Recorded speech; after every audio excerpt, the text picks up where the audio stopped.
کیا تم نے کبھی سوچا ہے ایک ایسی قوم کے بارے میں جو پہاڑوں کو تراش کر محلات بناتی تھی، جو فخر سے کہتی تھی ہم سے زیادہ طاقتور کون ہے؟ مگر جب آسمان کا حکم آیا تو ان کے محلات مٹی کے نیچے دفن کر دیے گئے۔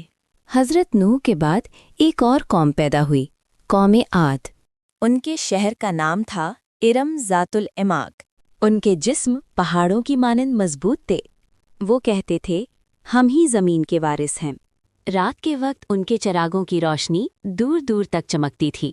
ان کے بچے بھی کم عمری میں پتھر اٹھا کر اپنی طاقت دکھاتے۔ وہ سمجھتے تھے کہ ہوا ان کی غلام ہے۔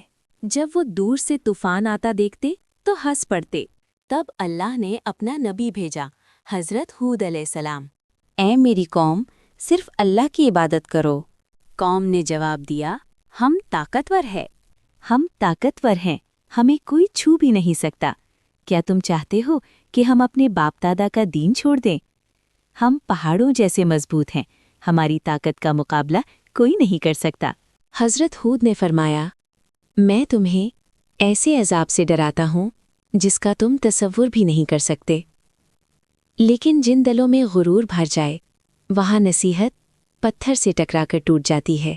حضرت ہود علیہ السلام روز ان کے بازاروں میں جاتے، ان کے محلات کے دروازوں پر کھڑے ہوتے اور آخری بار پکارتے، اے میری قوم، اللہ کی طرف لوٹ آؤ، اس سے پہلے کہ بہت دیر ہو جائے۔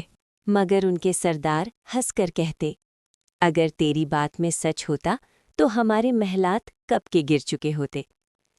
کبھی کوئی بچہ ان کی آواز کا مذاق اڑاتا اور کچھ لوگ انہیں دیکھ کر راستہ بدل لیتے۔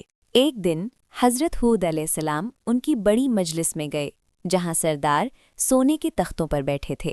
آپ نے فرمایا، اللہ کی بنائی ہوئی کائنات کو دیکھو، تمہاری طاقت کچھ بھی نہیں۔ سردار ہنس پڑے اور بولے، یہ ڈرانا چھوڑو، اگر عذاب آیا تو ہم اپنی طاقت سے اسے روک لیں گے۔ عذاب سے کچھ دن پہلے وادی میں عجیب نشانیاں ظاہر۔ نیکسٹ پارٹ دیکھنے کے لیے چینل کو سبسکرائب کریں۔